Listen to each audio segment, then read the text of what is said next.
berdasarkan indikasi literasi. Mana literasimu tunjukin? Woi Indra, literasinya tunjukin. Literasinya tunjukin. Datanya dari mana? Kesepakatan dari awal diskusi ini menyampaikan argumentasi berdasarkan literasi yang tertulis di dalam Bible. Mana? Teorinya mana? Aktifkan mikrofonnya saudaraku. Mik buka. Lu ngoceh aja sih.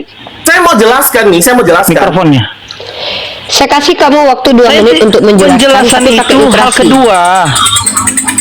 Iya, tampilkan dulu datanya gitu, baru jelaskan. Ini saya mau jelaskan nih bahwa Bible itu nggak boleh dijelaskan dengan dikejar-kejar. Iya, datamu dari mana, brother? Kamu kuliah ya? Kalau kuliah, dosen itu ngasih teori dulu, baru menjelaskan. Paham Anda? Bukan dia datang menjelaskan tapi tidak ada teori.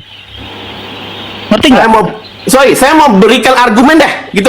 Saya berikan argumen. Argumen harus dasarnya ada. Kalau hanya argumen aja, kamu kekedetua aja. Kalau argumen saya nggak bisa sepatah-sepatah kayak gitu, mesti sudah saya kasih waktu 2 menit. Oke, adikku Indra, gitu, oke?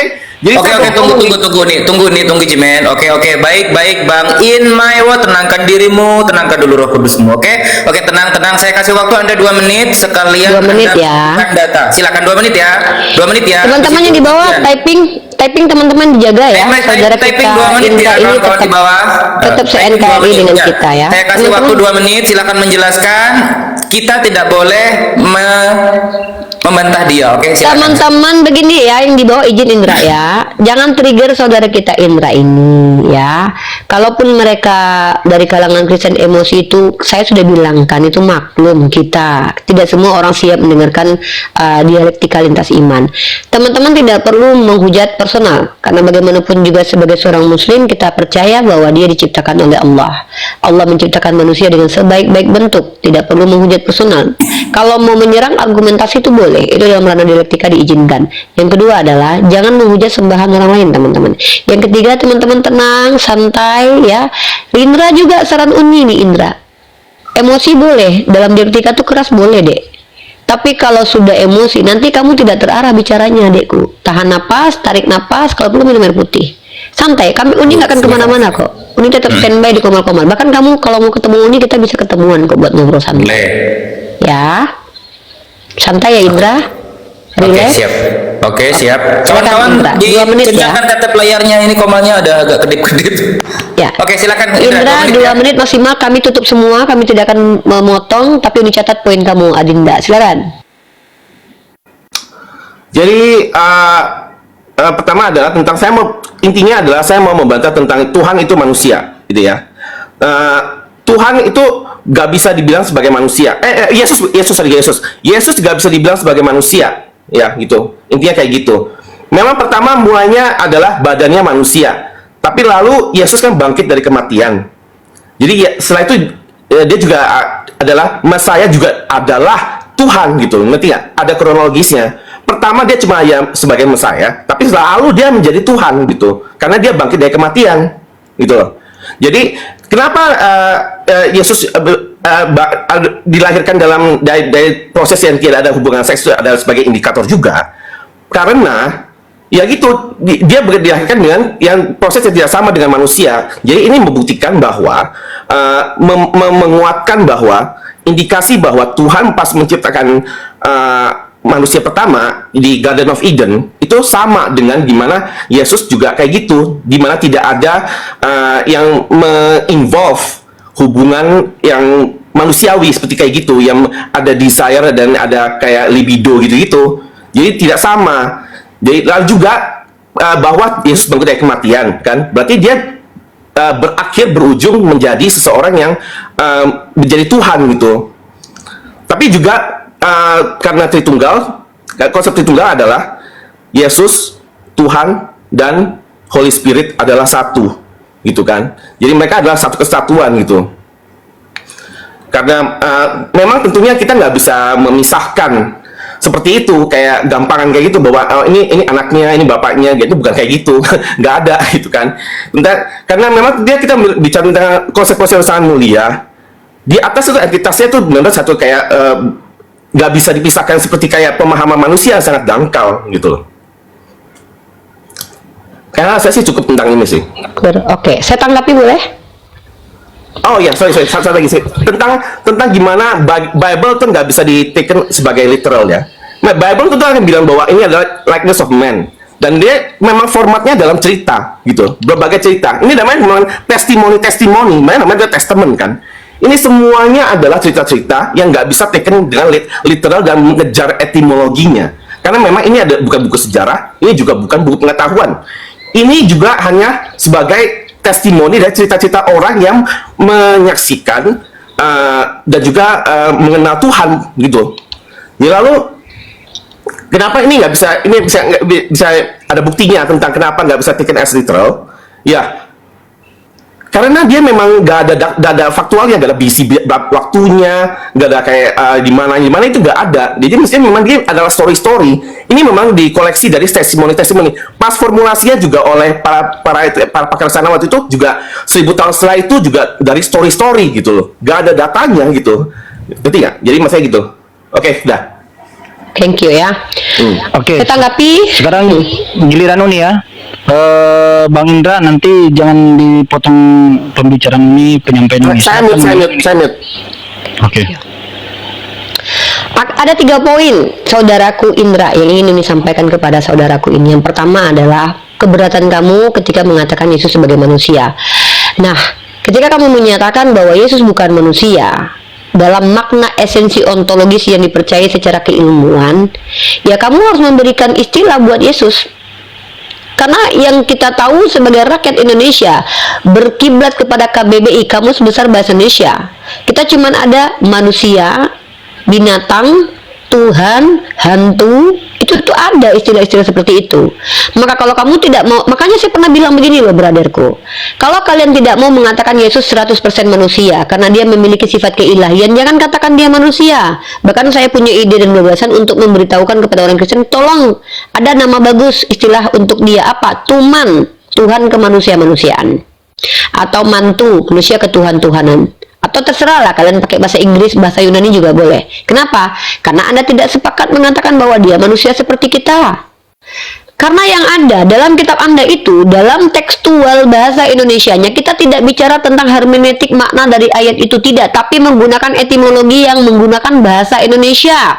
Pendekatannya adalah pendekatan bahasa Indonesia. Contohnya begini nih, saya kasih Anda data, ketika Anda bilang dia bukan manusia, justru fatal buat orang Kristen sendiri. Nih, coba Anda perhatikan ayat ini. Kalau saya bicara pakai data, mohon maaf, kalau Anda kan, ya, doktrin Anda nggak masalah. Dalam 2 Yohanes pasal 1 nomor 7, saya tidak bicara bagaimana memahami ayat ini. Ingat, saya tidak bicara tentang bagaimana tafsir ayat ini. Saya membacakan secara tekstual, di sini tertulis, sebab banyak penyesat telah muncul dan pergi ke seluruh dunia, yang tidak mengaku bahwa Yesus Kristus telah datang sebagai manusia, bukan sebagai Tuhan. Di sini tertulisnya manusia, human being. Itu adalah si penyesat dan antikristus. Justru kalau tidak diakui dia manusia, itu adalah penyesat. Menurut 2 Yohanes pasal 1 nomor 7. Kalau kita lihat kata manusia, bahasa aslinya apa? Ya, mari kita lihat. Di sini adalah sarkof. Sarkof ini ya daging, badan fisik, sifat manusia. Apa sifat manusia? Punya desire, punya kedagingan. Jadi kalau seandainya kamu tidak sepakat dengan definisi terminologi atau etimologi yang disajikan oleh Lembaga Alkitabiah Indonesia yang adalah sumber orang Kristen sendiri, sebenarnya kamu tidak boleh bantah saya, tapi kamu bantah lembaga ini. Karena saya seorang mahasiswi yang belajar itu dari sumber. Saya nggak mungkin tahu kalau saya nggak belajar. Itu loh brotherku. Yang kedua adalah ketika kamu mengatakan dia adalah manusia yang berbeda, sama seperti Adam tidak memiliki desire. Konsekuensinya apa? Kamu sedang mengatakan bahwa ketika Adam memilih untuk memakan buah pengetahuan baik dan buruk, Adam melakukannya tanpa kesadaran. Maka kalau Adam melakukan tanpa kesadaran, tapi Tuhan memberikan warisan dosa, Ngeri nih Tuhan nih, orang nggak tahu apa-apa kayak bayi yang nggak tahu apa-apa, anak umur 5 tahun nggak tahu apa-apa, ketika melakukan sesuatu yang dia tidak sadari itu salah dan baik dan buruk, tiba-tiba dihukum. Ini konsekuensinya ngeri nih Tuhan nih, berarti Tuhan yang maha pengasih bukan Tuhan maha pengasih lagi. Itu poin kedua. Poin ketiga, brotherku, kalau kamu bicara dalam mindsetmu, dalam doktrinmu, saya tidak akan membantah itu hakmu sebagai warga negara Indonesia yang diizinkan beragama Kristen. Tapi saya ini pendiskusi lintas agama yang adalah seorang mahasiswi komunikasi penyiar Islam, itu melulu berbicara tentang keilmuan. Kalau sudah diakui tidak bisa masuk ke dalam ranah ilmu, tidak perlu kita bahas. Saya ini bicara tentang keilmuan. Apa yang disebut dengan ilmu? Pengetahuan, teori, informasi yang didapatkan menggunakan metode-metode ilmiah. Maka kalau kami bilang saya tidak bisa menjelaskan tentang Tuhan saya karena itu tidak ada enkripsi dan bla-bla-blanya, saya tidak bicara tentang itu. Saya bicara tentang definisi yang kalian pahami terkait kitab suci kalian yang adalah terjemahan bahasa Indonesia. Kalau kita bicara tentang manusia, tunjukkan kepada saya ada istilah lain selain istilah yang kita pahami secara umum yang namanya manusia adalah makhluk dengan daging yang memiliki sifat kemanusiaan. Nggak ada lagi loh. Kamu tahu tidak, bahkan dalam KBBI ada salah satu makhluk yang bernama siluman. Siluman artinya makhluk roh halus yang menjelma menjadi manusia, hidup di tengah masyarakat, disebut siluman. Mutan adalah istilah dari manusia yang terpapar zat-zat aktif kemudian membuat dia bermutasi secara genetik. Kalau kamu pernah nonton film Mutan loh, namanya bukan manusia lagi tapi mutan. Tapi ketika kamu menolak Yesus dikatakan manusia, kamu tuh bukan mendebat saya, brother, tapi kamu mendebat kitab sucimu. Satu, saya sudah tunjukkan bahwa tertulis di situ adalah manusia. Yang kedua, pengakuan Yesus sendiri ya. Apa kata Yesus tentang dirinya? Mari kita bahas ini. Ya, kalau saya bicara pakai data, maaf sama sekali ya. Sama seperti anak manusia. Mohon maaf, brother, lagi-lagi di sini anak manusia. Jadi kalau kamu menolak Yesus adalah anak manusia, ya sebenarnya kamu lagi nggak berbantah-bantah dengan saya. Harusnya kamu kritisi itu penterjemah. Harusnya di situ bukan dibilang anak manusia. Sama seperti 100% Tuhan, 100% manusia. Harusnya gitu. Tapi di situ tertulis sama seperti anak manusia. Ketika saya katakan Yesus anak manusia, kamu marah. Jangan sama saya marah. Marahnya sama penterjemah kitab ini. Karena di situ tertulis Yesus anak manusia. Tapi kalau kamu bilang, ya Uni, menurut saya dia anak manusia, tapi juga bukan anak manusia, lah itu nggak ada urusan dengan saya, itu asumsimu tentang Tuhanmu. Saya nggak berhak untuk kritisi juga, karena itu masalah yakin dan nggak yakin. Masa kamu bilang warna merah itu cantik, saya harus bilang warna kuning lebih cantik? Nggak bisa dong. Kita bicara ilmu. Kalau bukan ilmu yang kita bahas, jangan. Saya mahasiswi. Saya belum jadi doktor lagi. Izin, silakan ditanggapi silakan ditanggapi. Biar berganti-gantian kita. Silakan. Udah buka belum? Ini di bawah ini banyak kali Oten kepanasan, gantian ya Ten ya. Kawan-kawan Kristen gantian ya, silakan ditanggapi. Jadi gini ya. Saya balik lagi tuh kepada izin Bang Indra, Ya. Sebelum menyampaikan disertai juga literasi datanya ya Bang, biar kita juga dapat edukasinya. Iya. Jadi seperti saya bilang lagi, seperti saya bilang tadi ya, Bible itu nggak bisa di-taken as literal. Ya, sampai sekarang di berbagai kutipannya ayat-ayat yang dikutip tentang anak manusia pun ya, nggak ada umat Kristen yang akan bisa mengartikan lantas bahwa Yesus adalah manusia gitu kan. Memang Bible itu konsumsinya harus untuk believer, bukan untuk dikritik, bukan untuk dikaji secara ilmiah. Ini bukan buku buat kamu menyerang agama Kristen, bahan buat kamu menyerang agama Kristen sama sekali. Bro, tidak bisa berasumsi. Literasi datanya tampilkan seperti ini tadi. Saya udah bilang nggak sama Anda. Datamu mana? Enggak, saya bilang logikanya. Logika tidak pakai logika. Tadi kita bernarasi dengan logika, Anda menolak. Sekarang harus bernarasi pakai data. Ya, Pak, Kalau sama saya nggak bisa seperti. Ya mana datanya? Tadi barusan tadi Uni yang pertama sesi pertama bernarasi dengan logika, konsekuensi logikanya kamu tidak terima. Saya bilang, saya bukan tidak setuju dengan konsekuensi logika, saya tidak setuju dengan dia mengalusi kepada Ya udah, bantah pakai data, bantah pakai data. ya saya pakai logika juga memang data. Logika Aduh, sesuatu yang logika universal. itu bukan data, brother. Logika Logika itu itu universal. Jimen, coba kita kasih penjelasan. Logika itu universal. Ya, it's okay, it's okay, it's okay. Biarkan dulu. Ya, use Kita your universal. logic. It's okay, it's okay. Aku masih bertoleransi, Jimen. Tenang adekku. Ya, silakan. Aduh. Sabar sayang, sabar adekku. Ya, siap. Jadi kalau misalnya tadi bilang bahwa mau mengartikan dengan apa ya? Tadi saya mengerti ya, lupa deh. Oh, mengartikan dengan apa ya? Mengartikan dengan literal kayak gitu. Ya, gak ada umat Kristen yang akan mengartikan tentang biarpun gimana pun ya, gak ada yang mengartikan bahwa ini adalah berarti Tuhan adalah Yesus adalah manusia gitu loh. Ini memang karena namanya testament ya. Itu namanya bukunya testament, New Testament, Old Testament kan. Apa tuh testament? Testament adalah testimoni. Testimoni itu apa? Testimoni itu orang yang menulis berdasarkan pengalaman dia, lalu memuji Tuhan. Buku ini memang buat memuji Tuhan. Bukan dipilah-pilah secara ilmiah. Gak ada ruang buat kayak gitu loh ya. Itu namanya menyerang agama, titik. Oke, saya tanggapi ya. Saya tanggapi boleh? Ya. Oke. Pertama, ketika Anda mengatakan kepada saya tidak ada orang yang akan mengartikan secara literal dalam Bible termasuk pernyataan Yesus manusia, maka tolong Anda hentikan kawan-kawan Anda yang Kristen untuk naik ke komal-komal dan buka komal dan menjelaskan kekristenan dengan ilmiah. Bukan sama saya marah. Harusnya bukan ke saya. Saya ini tidak pernah menyengajakan diri untuk membahas Bible. Itu adalah bagian dari seni dialektika yang disebut dengan komparasi dan mirroring.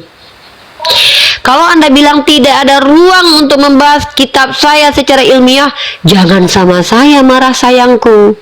Marahlah kepada para pendetamu, adekku, dan juga para skolar-skolarmu yang telah lebih dulu membahas kitabmu menggunakan kaidah ilmiah.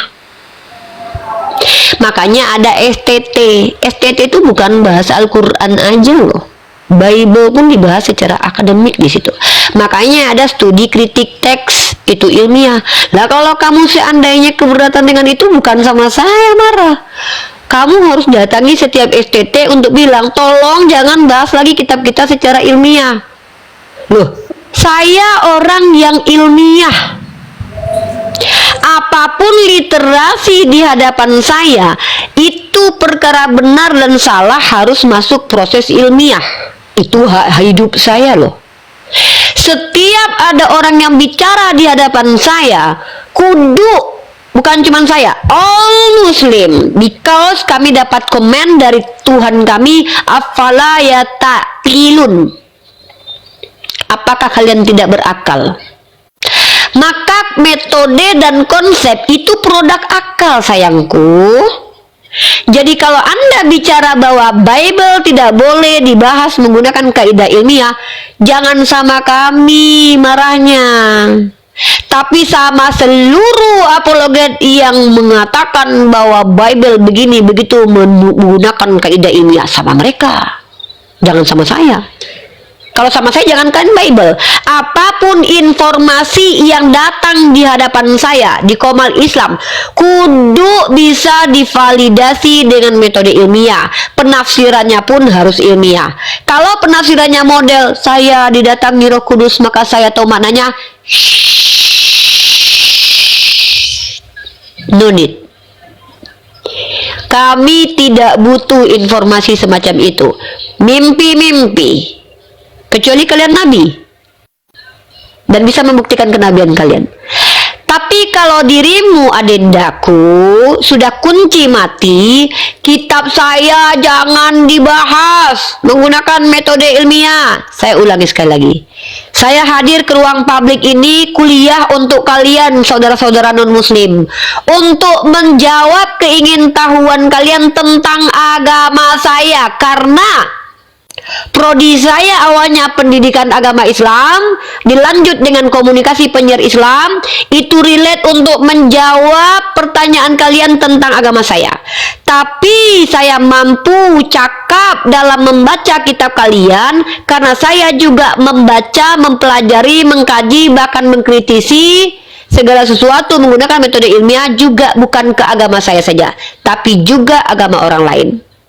Nah, jadi kalau Anda keberatan membahas agama di ruang publik, sebenarnya bukan ke saya marahnya, tapi usahakan ngobrolnya sama pemerintah, supaya Bible nggak lagi dijual bebas. Selagi Bible masih dijual bebas, orang Islam boleh beli, orang Hindu boleh beli. Jangan pula kalian tulis di situ, wahai orang Islam yang beli Bible, tolong jangan pakai akal ya bacanya, nggak bisa. Kami beli Bible pakai uang kami lihat ada tertulis kok, websitenya disiarkan kemana-mana. Masa kami dilarang pakai akal membahasnya? Dan diksi Anda tadi itu blunder banget loh. Tidak ada satupun orang Kristen yang bisa memahami secara literal. Loh, kalau gitu Yesus bukan manusia, sudah. Kalau memang Yesus bukan manusia, itu terjemahan harus dibongkar itu. Diganti dengan kata Tuhan, Tuhan kemanusia-manusiaan. Atau kalau mutan kan nggak mungkin kan? Ya apalah, munculkanlah narasi baru biar kami nggak salah kaprah. Orang tertulis manusia, masa kami harus mengerti pemikiran kalian? Masa kami harus seotak dengan kalian? Ditulisnya di situ manusia, tapi jangan dipahami manusia ya. Hantu belau tuh tulisnya manusia kok. Ya sudah, ganti itu kata-kata. Anak Tuman, Tuhan kemanusia-manusiaan. Anak mantu, Tuhan manusia ketuhan-tuhanan. Nah, jelas tuh. Kami nggak lagi katakan Yesus manusia.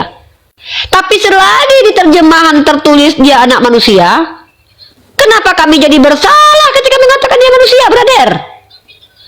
Jangan gitu, itu namanya Anda zolim.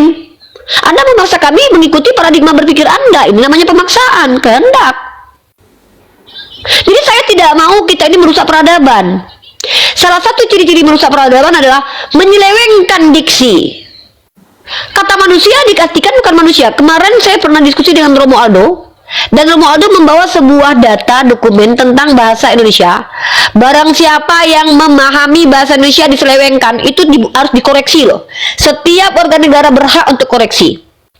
Ketika tertulis Yesus anak manusia terus dibilang bukan anak manusia, saya berhak koreksi loh menurut dokumen itu loh, dan itu hukumnya ada. Kamu kalau mau dokumennya saya kasih kamu, adekku. Kalau ada secara bahasa Indonesia tertulis dia anak manusia lalu dipahami berbeda, itu namanya penyelewengan bahasa Indonesia. Tapi kalau kalian mengatakan ini kan kitab kami memahaminya begini, it's okay, itu urusan kalian, kami nggak ada urusan.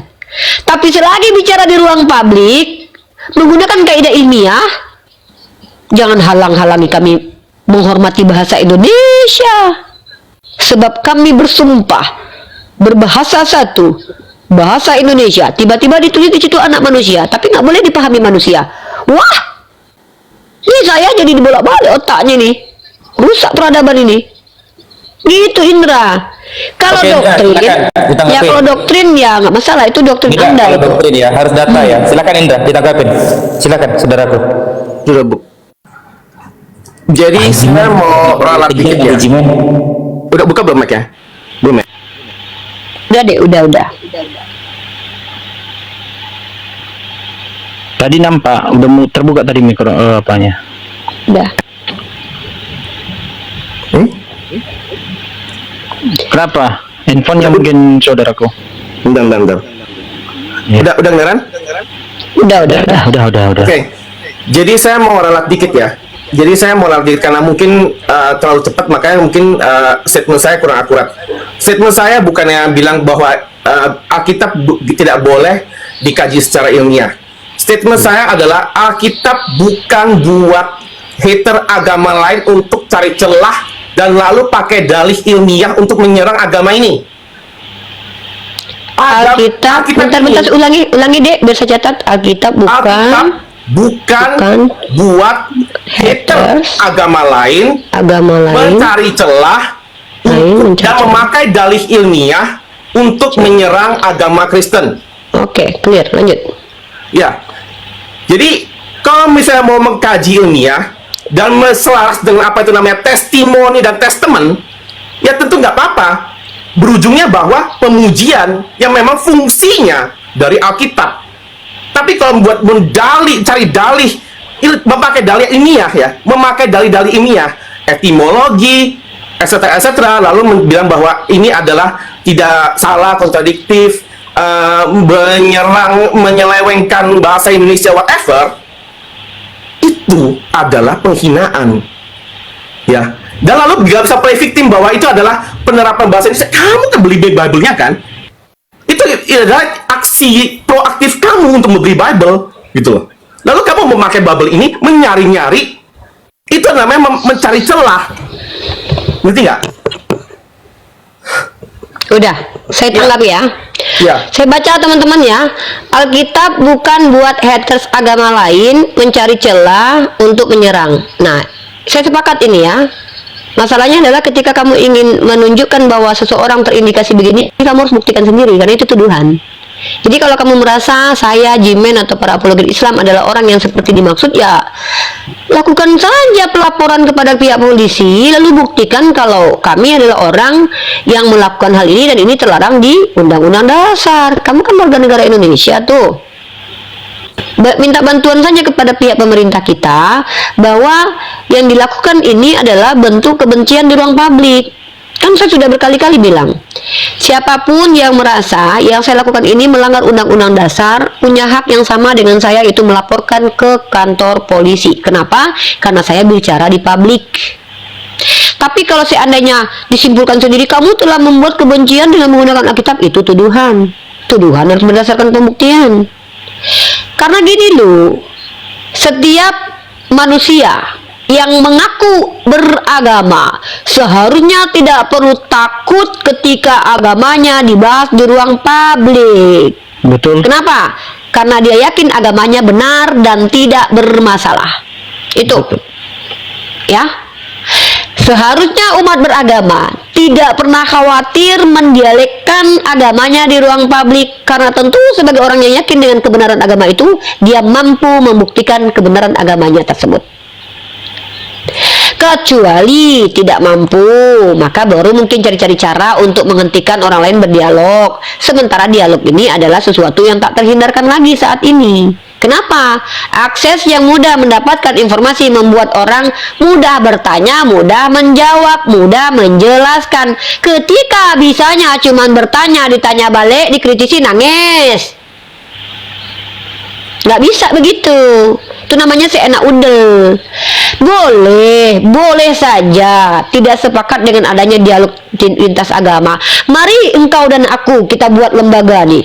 Mari kita bangun, kita ajak siapa-siapa yang tidak sepakat dengan adanya dialog lintas agama, saya temani kalian untuk datang, kita demo beramai-ramai ke pemerintahan untuk hentikan semua lintas agama baik di platform manapun.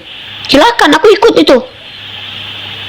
Tapi kalau secara sepihak Anda melarang dan tidak membawa dasar undang-undang ataupun dasar kitab suci, ya kenapa harus didengarkan?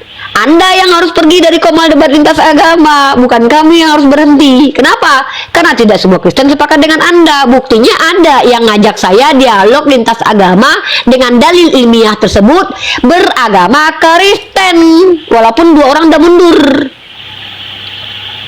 Saya, kamu pikir nggak ada yang ngajak? Saya diajak oleh umat beragama Kristen sendiri untuk berdebat. Bahkan kamu sendiri ngajak saya tadi dialog. Artinya kamu sudah menguji saya untuk membuktikan statement saya itu benar secara ilmiah atau tidak. Ketika saya tunjukkan dalil di kitab suci kamu, itu tertulis begitu, lalu kamu, itu kan menggunakan dalil saya untuk menyerang saya. Loh, kok memberikan data dikatakan menyerang? Jangan buat definisi sendiri dong. Kita warga negara Indonesia loh. Ikuti kamus. Menyerang definisinya apa? Bertahan definisinya apa? Berdialog definisinya apa? Di poin mana menggunakan kitab orang lain untuk mencari-cari celah? Di mana itu? Setahu saya kalau di komal Islam atau di komal saya sendiri, tema saya itu lebih sering nonis naik bertanya. Saya sarankan juga tuh, nanyanya tentang Islam ya Pak, Bu, Dek. Tapi ketika ada orang Kristen, nabimu pedo, oh ya, Pedo definisinya apa? Menikahi bocil. Ya sudah, kalau gitu kau akui Ishak juga bocil, itu menikahi bocil, pedo berarti. Yahudi semuanya pedo berarti. Itu namanya apa? Itu namanya mengkomparasi, membandingkan, mirroring, menyamakan kedudukan. Kalau Anda tidak suka dengan debat lintas agama, my brother, saran saya jangan ditonton. Tapi kalau Anda tidak mau ada perdebatan, datangi komal-komal Kristen. Berhenti kamu Edis, berhenti kamu Agatha, berhenti kamu. Kenapa? Gara-gara kamu kitab kita dijadikan kajian tuh sama Riva. Nggak boleh begitu, itu namanya kamu sedang menjajah hak saya. Karena kamu baca Undang-Undang pasal 28E, saya bacakan ya.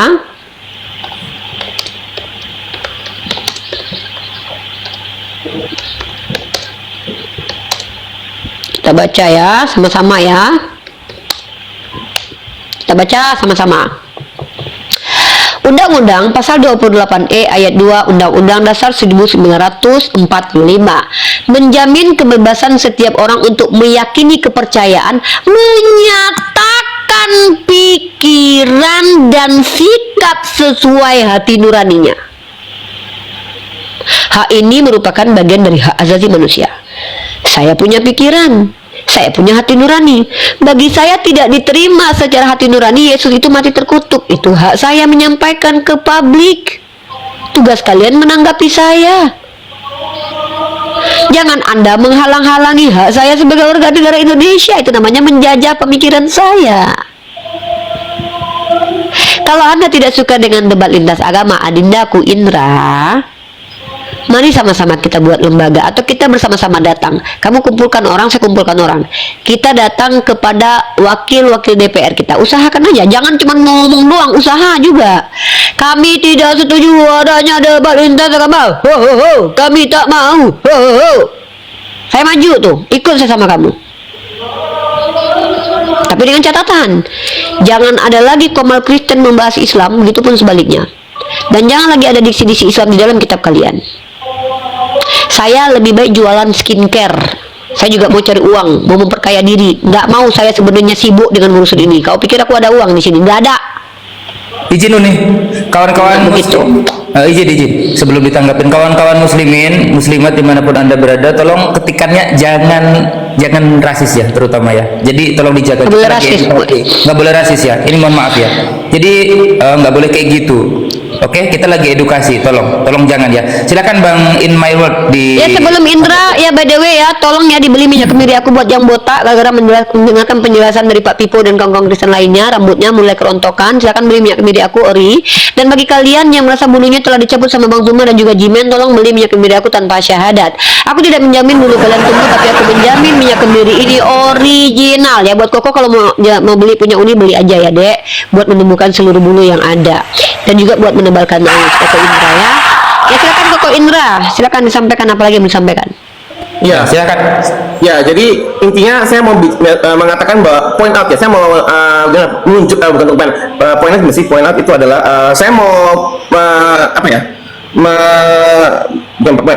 Saya punya ingin mengutarakan bahwa Tuhan Kristen bukan fakta, ya. Tuhan Kristen bukan fakta. Tuhan Kristen adalah keyakinan segelintir orang, ya. Ini bukan memang sebagai hal yang buat universal. Ini memang kategorinya agama. Tentunya. Dek Indra, hati-hati diksi kamu Dek.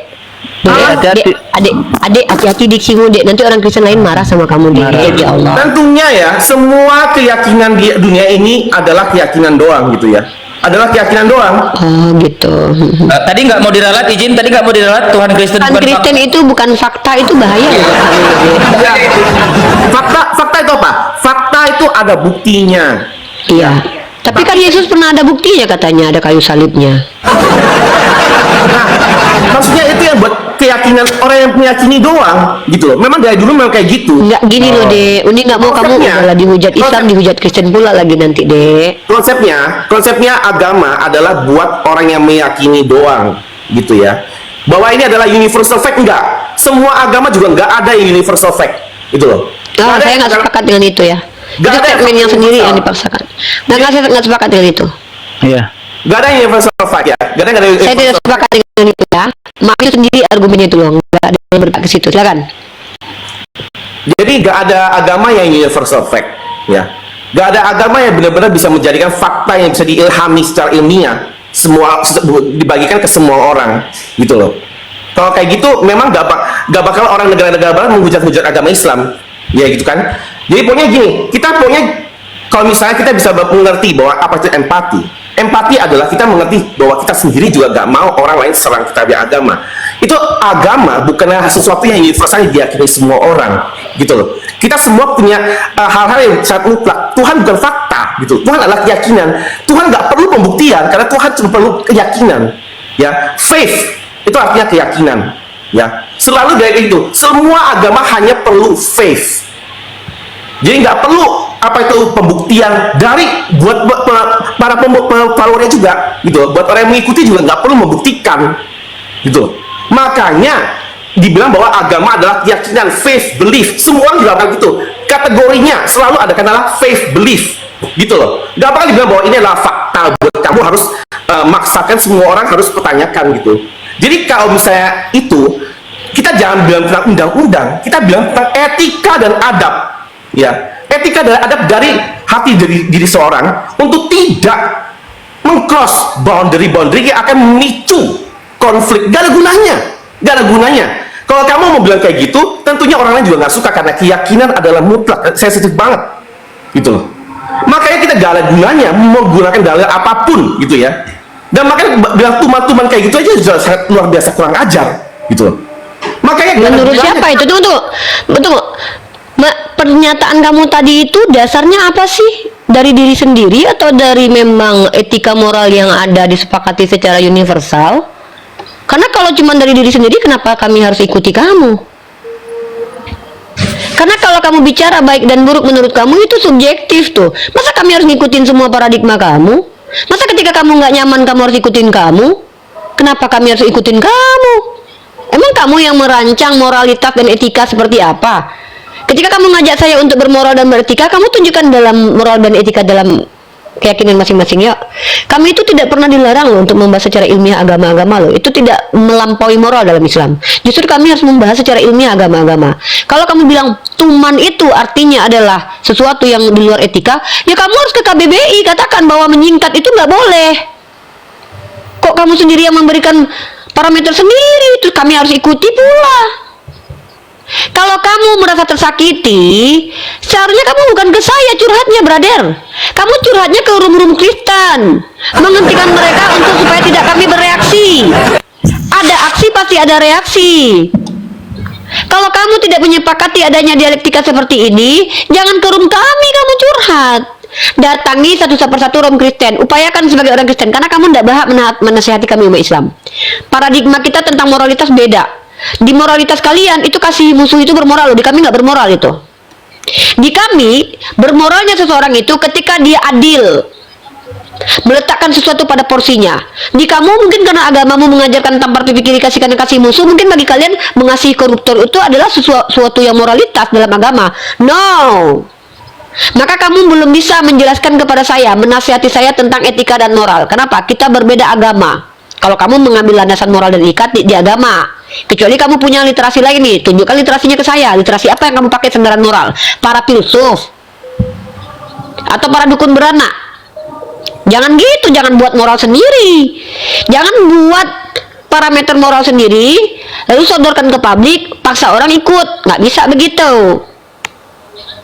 Nah, apa yang dimaksud dengan etika tadi? Saya sebagai muslimah punya sandaran etika dan moral di Al-Quran dan hadis. Salah satu sandaran moral saya perintah dan larangan. Apa itu? Wala tasubul ladzina yad'una min dunillah. Apa kata Allah saya? Jangan mencaci sembahan orang lain. Itu batasannya. Tapi afala yataqilun, afala yatadabbarun Al-Quran. Kami tidak ada di situ moral. Justru kami diperintahkan untuk kritis. Justru kami diperintahkan untuk ud'u ila sabili rabbika bil hikmah, sampaikan kebenaran dengan cara hikmah. Hikmah itu datang dari mana? Nih, dari sini nih, dari akal nih, dari ilmiah itu tadi. Jadi jangan adindaku membuat paradigma moral sendiri lalu lemparkan kepada Uni. Kenapa Uni bawa undang-undang yang mengikat kamu dan saya, yaitu undang-undang, karena agama kita tidak terikat satu sama lain. Agamamu Kristen, agama saya Islam. Di agama Islam saya diajarkan untuk beberapa hal. Satu, boleh memaafkan, tapi boleh membalas secara setimpal, bukan membalas kejahatan dengan kejahatan. Maksudnya adalah, kalau kau lempar saya pakai batu, nggak mesti saya harus lempar kau pakai batu. Tapi saya boleh mengadukan ini ke pihak berwenang untuk kau ditangkap polisi. Kalau kau mencuri rumahku, nggak mesti harus kucuri lagi rumahmu, tapi kau boleh dipotong tanganmu karena kau mengikuti syariat Islam. Ini namanya hukum yang diatur oleh agama kami. Maka moralitas dan etika kami bersandar kepada agama. Siapa yang mengajarkan? Nabi Muhammad SAW. Boleh tidak berdialektika lintas iman. Nabiku pun berdialek dengan para kaum Quraisy. Maka dalam ranah moral dan etika aku sudah ikuti nabiku. Tapi terlepas nanti aku mungkin keceplosan, kebablasan, dan bahkan agak sedikit tantrum, aku bukan nabi. Aku berusaha mengikuti beliau tapi tak mampu ikuti beliau karena aku bukan nabi.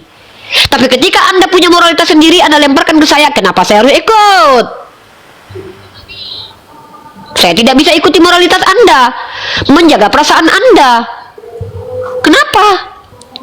Apa alasan saya harus menjaga perasaan Anda dalam hal ini? Karena kebenaran itu memang tidak mengenal perasaan. Sejarah tidak ingat perasaan. Memangnya ketika ada sejarah orang Katolik membantai habis orang Kristen, nggak boleh dipublish di publik karena menjaga perasaan orang Katolik? Memangnya kita nggak boleh lagi bahas sejarah mengerikan tentang 3G, Golden, Gospel, dan Glory. Jangan bahas-bahas sejarah itu lagi ya, tersakiti kawan-kawan kita Kristen nanti. Nggak bisa, brother. Dunia ilmiah itu perkara benar dan salah, bukan perkara baik dan buruk lagi, karena baik dan buruk itu subjektif. Menurut orang di Eskimo, baik menurut mereka ketika istrinya melayani kawan-kawannya yang datang ke rumahnya. Moralitas Indonesia nggak baik begitu. Kita ada undang-undang loh, persatuan ya. Satu, Pancasila. Kita tahu itu Pancasila. Persatuan Indonesia. Memang kita wajib bersatu dalam sosial, itu dalam artian apa bersatunya? Keputusan-keputusan warga negara yang baik untuk negara kita bersatu. Makanya saya ajak, ada nggak yang sepakat tidak boleh lagi ada debat lintas agama? Saya ikut kalau itu demi kebaikan kita. Tapi selagi masih tidak ada aturannya, saya berhak sebagai warga negara mengikuti Undang-Undang Dasar 28E, beropini di depan publik sesuai hati nurani, bahkan menggunakan kaidah ilmiah. Anda boleh marah kepada saya, tapi itu hak Anda. Ketika Anda sudah mulai mengimplementasikan kemarahan dengan mengancam, mengganggu, saya berhak untuk lapor ke polisi. Itu hak kita sebagai warga negara Indonesia. Tapi Anda berhak emosi, berhak. Hanya saja dalam ruang dialektika yang kita bahas ini substansi argumentasi yang kita bahas, kita kaji ini benar atau salah saya. Ketika saya katakan Tuhan Anda manusia, Anda katakan salah, Anda jangan sama saya debat dulu tuh LAI itu. Gitu. Jadi jangan jajah pemikiran kami, jangan jajah umat Islam, karena penjajahan harus dihapuskan di muka bumi ini. Harus begitu. Silakan. Iya, sebelum ke Bang Indra di awal tadi saya mengingatkan kembali bahwa Anda sepakat bahwa kita diskusi secara literasi menampilkan data, baru menyampaikan argumentasi dari data tersebut atau penjelasannya. Tetapi hampir 1 jam sekarang kita tidak dapat menemukan data dari Bang Indra, semua adalah asumsi. Maka kalau abang hanya menyatakan ini adalah iman, ini ranah iman, ini iman saya, mohon maaf, selesai diskusi kita. Jangan tantang ini untuk berdiskusi, karena ruang diskusi ini ilmiah. Kalau Anda menyatakan bahwa ini tidak bisa ditafsirkan, tidak bisa diselidiki oleh ilmiah, lah para pendeta-pendeta, peneliti-peneliti gereja itu pakai ilmiah metodenya, pakai fakta, pakai literasi yang tertuang di dalam Bible secara tekstual. Ya Anda siapa? Makanya saya katakan sebelum kita lanjutkan kepada Indra, kesepakati dulu kita berdiskusi secara data literasi atau tidak. Kalau hanya asumsi, udah kita selesaikan data diskusi ini. Silakan Bang Indra. Ya, jadi kita harus ngerti ya bahwa dalam dalil hukum ya, misalnya pencemaran nama baik pun ya, ada namanya tuh mens rea. Mens rea berarti biarpun faktual, kalau dalam nada merendahkan atau dalam konteks merendahkan, itu tetap kesalahan, ya gitu. Biarpun faktual pun gitu loh, ya. Dan makanya kita harus mengerti bahwa ini juga etika dan adab adalah tidak menyerang orang, tidak menyerang agama lain yang memang akan gak ada gunanya gitu. Memang ini bukan ini fakta universal yang harus dipaksakan pada semua Kayaknya orang. udah nggak ada yang perlu didiskusikan lagi deh. So, Indra ini hanya menyatakan keberatan. Oke, tadi ada suara pelanggaran menyatakan bahwa Indra itu tidak itu adalah sebuah tuduhan atau fitnah. Karena kenapa saya katakan hal demikian? Anda mengatakan bahwa itu adalah sebuah menghina, harus tampilkan dulu datanya menghina di mana? Tadi ini kan menyatakan datanya bahwa Yesus itu lahir secara manusia. Diam dulu bang. Bahkan siapapun yang tidak mengaku di 2 Yohanes dia adalah sebagai manusia, dia itu adalah penyesat. Ya. Jadi kami di sini kayaknya sudah selesai lah dengan Sudah Indra. selesai sepertinya. Ya, kami tidak mendapatkan poin, kami tidak mendapat edukasi. Kak, saya closing aja deh. Saudaraku Indra, tahu tidak yang secara sejarah kamu harus tahu dulu, kenapa dulu Eropa menjadi gelap? Karena orang-orang seperti kamu yang menghalang-halangi orang membahas secara intelektual tentang agama. Kamu tahu Hipatia? Silakan kamu baca sejarah. Hipatia itu seorang filosof wanita yang memiliki kecakapan ilmu astronomi dan matematik. Kalau tidak salah matematik dan astronomi dan ilmu lainnya. Lalu dia dihabisi oleh patriark gereja, dianggap penyihir. Bahkan Galileo Kopernikus itu menjadi korban karena orang-orang yang tidak terima ketika agama dibahas secara ilmiah. Jangan kembalikan Indonesia ke zaman kegelapan yang pernah terjadi di Eropa. Saya mahasiswi, diajarkan untuk kritis, diajarkan untuk pintar, dan diajarkan untuk mencerdaskan bangsa, karena itu misi yang ada juga dalam undang-undang kita. Kalau adindaku merasa keberatan dengan dialektika lintas iman dan merasa itu sebuah hinaan, bukankah sudah ada sarana dan fasilitas pihak kepolisian? Laporkan narasi diksinya apa, maka berikan bukti-bukti. Kalau nanti tidak terbukti adindaku, maka itu akan berbalik kepadamu. Saya kan di live kan terus nih. Kamu tahu tidak berapa YouTube yang melivekan ketika saya diskusi? Hampir 10 lebih akun YouTube, bahkan kadang 100 YouTube. Kalau kamu klik Uni Riva, artinya saya tidak takut dan tidak keberatan ketika saya berbicara dan bernarasi. Kenapa?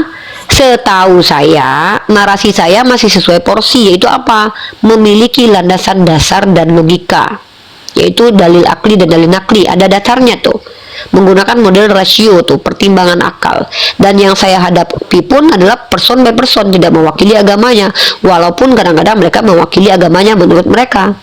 Jadi brotherku, sekali lagi saya tegaskan, saya juga tidak mau terjadi perdebatan lintas agama. Saya akan ikut dengan kamu nanti.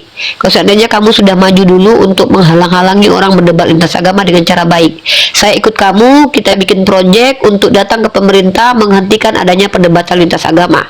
Saya akan ikut kamu. Kamu DM saja saya.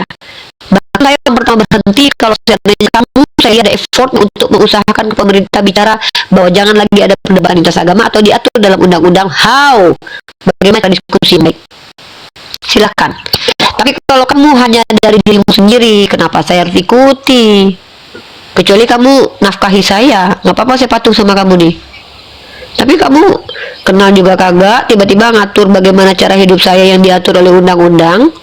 Kalau kamu bilang Uni merendahkan saya, bagian mana yang merendahkan? Coba tunjukkan videonya. Pernahkah saya merendahkan kamu? Tunjuk. Uni waktu itu ngatain saya sipit misalnya. Baru saya akan minta maaf nih, karena itu menghina itu. Kecuali kalian bangga menjadi sipit, berarti itu pujian.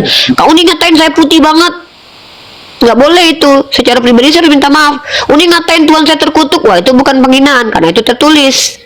Justru saya nggak terima ke Tuhan terkutuk, makanya saya nggak nyembah, kan gitu. Tuman-tuman itu kan tadi nggak ada moral loh. Saya kan membawa ide dan gagasan supaya kamu yang bilang dia tidak bisa dikatakan manusia, apalagi yang mau saya sampaikan tentang Yesus. Abang, om, tante, nenek, kan nggak mungkin. Orang di situ tertulis manusia kok. Makanya saya carikan ide, udah deh biar kita nggak berantem, jangan manusia deh. Tapi saya nggak mau bilang Tuhan karena dia bukan Tuhan saya.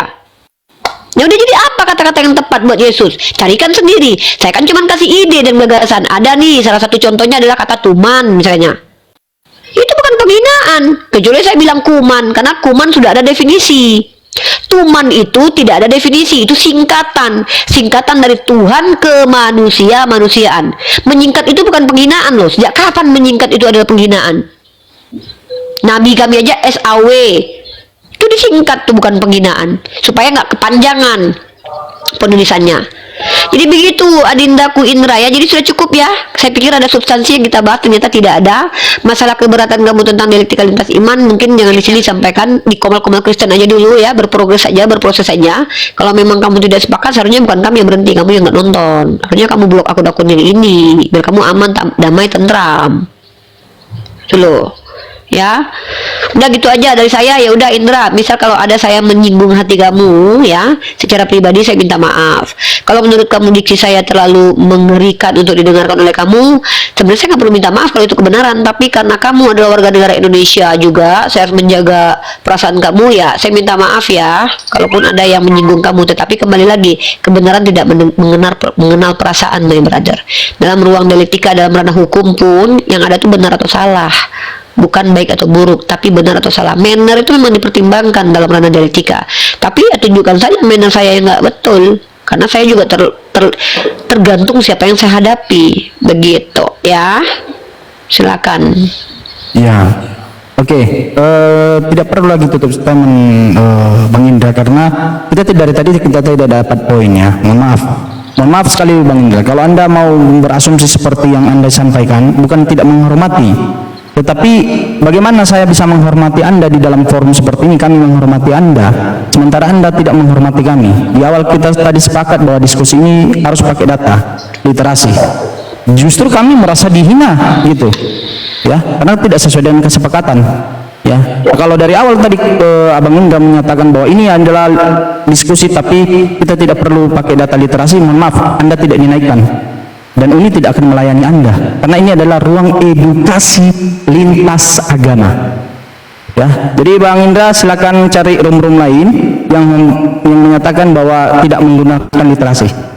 Jadi selesai pada hari ini jam 15.32 menurut waktu Indonesia Sumatera Utara, bahwa selesai diskusi kita, tidak perlu dilanjutkan lagi karena diskusi ini tidak mengedukasikan dari Bang Indra.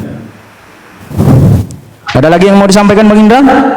Atau mau diskusi barbar sama saya juga bisa? Jangan, nggak usah. Jangan. Kalau dia bawa dua sisi, baik dari kekristenan ataupun dari muslim, silahkan. Iya. Nanti Karena kalau maaf saudaraku Indra. Boleh ke Uni nanti. Ya. Kamu DM Uni ya. Tapi lebih alangkahnya gini saudaraku Indra, daripada Anda membahas tentang seperti itu, lebih baik Anda tanya-tanya tentang Islam. Kalau Anda kurang paham tentang Islam, lebih baik tanya. Kalau nggak mau nanti tanya-tanya bisnis sama Uni nggak apa-apa, kita barengan bisnisnya juga. Uni bersedia. Jual minyak lintah itu.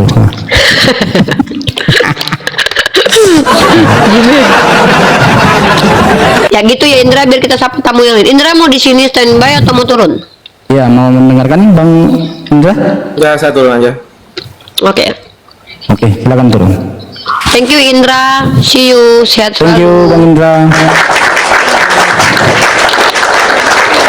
Gue baru mau ngajak dia berbisnis coy, nonton dia nanti nggak ada Uni, dia itu anak papi mami nggak ada duitnya itu ya. Jangan gitu lah. Iya enggak, saya komunitas saya Uni itu orang-orang Cina. Saya tahu orang-orang Cina yang memang punya legal standing ya dalam bisnis. Dari cara dia berbicara saja saya meragukan gitu. Jangan terlalu jujur. Aku jujur kan. Saya bukan merendahkan, tetapi dari cara dia menyampaikan itu ragu saya. Siapa si pangeran itu dulu? Kasian kali dia tadi bikin naik, baru dinaikkan. Pangeran monitor. Pangeran. Diam kau. Pangeran monitor. Dinaikkan kau di atas, diam kau ya pangeran ya.